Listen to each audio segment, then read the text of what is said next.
मैंने तो कयामत तक मोहलत मांगी थी। फरिश्ते, तूने मांगी थी, मगर होता वही है जो अल्लाह चाहता है। जब ये अल्फाज गूंजे तो जमीन कांप उठी, आसमान खामोश हो गए और वक्त जैसे ठहर सा गया।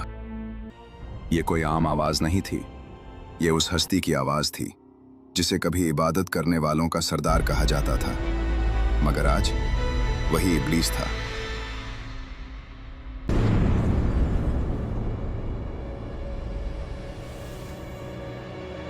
यह उस वक्त की बात है जब ना इंसान था, ना गुनाह, ना शैतान के वसवसे।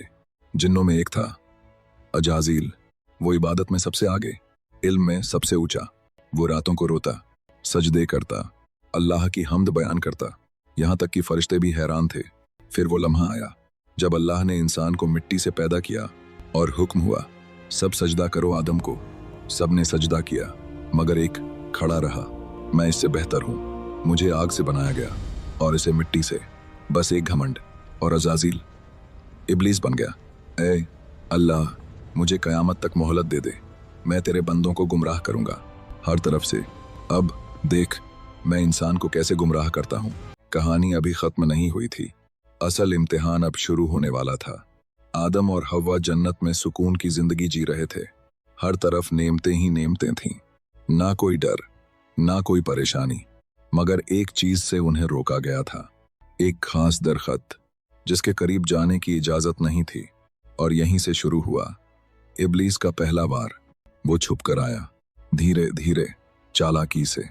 उसने फुसफुसाना शुरू किया, क्या मैं तुम्हें एक ऐसे दरख्त के बारे में बताऊं जो तुम्हें हमेशा जिंदा कर देगा और एक ऐसी बादशाहत देगा जो कभी खत्म नहीं होगी। दिल में हल्का सा शक पैदा हुआ, एक सवाल, क्या ये सच हो सकता है? वो लम्हा जिसने इंसान की किस्मत बदल दी। और फिर उन्होंने उस दरख्त से खा लिया। जैसे ही उन्होंने खाया, हकीकत सामने आ गई। सब कुछ बदल गया, सुकून चला गया, नूर कम हो गया और दिल में पछतावा भर गया। फिर हुक्म आया, उतर जाओ यहां से। और इस तरह आदम और हव्वा को जन्नत से जमीन पर भेज दिया गया। यहीं से शुरू हुई इंसान की असली जिंदगी, इम्तिहानों की जिंदगी। और इब्लीस, वो आज भी जिंदा है, आज भी अपना काम कर रहा है, और उसका निशाना हम हैं। जन्नत से निकलने के बाद सब कुछ बदल चुका था। अब ना वो सुकून था, ना वो आराम, ना वो नेमतों से भरी दुनिया। ये धरती थी जहां हर कदम पर इम्तिहान था। आदम और हव्वा अब इस नई दुनिया में थे, अकेले, मगर अल्लाह की रहमत के साथ।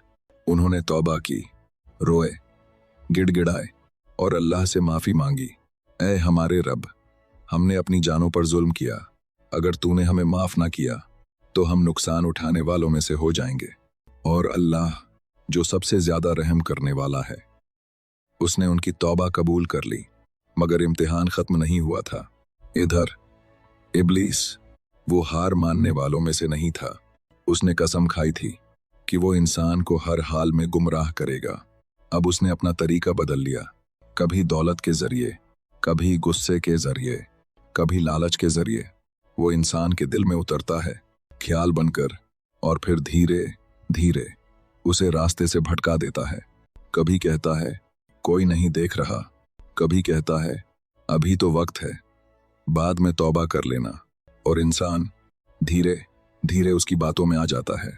मगर याद रखो, इब्लीस के पास जोर नहीं है, सिर्फ वसवसे हैं। फैसला हम खुद करते हैं, सही या गलत। हर रास्ता हमारे सामने होता है, एक रास्ता जो जन्नत की तरफ जाता है और दूसरा जो हमें इब्लीस के पीछे ले जाता है। अब फैसला तुम्हारा है, तुम किस रास्ते को चुनोगे।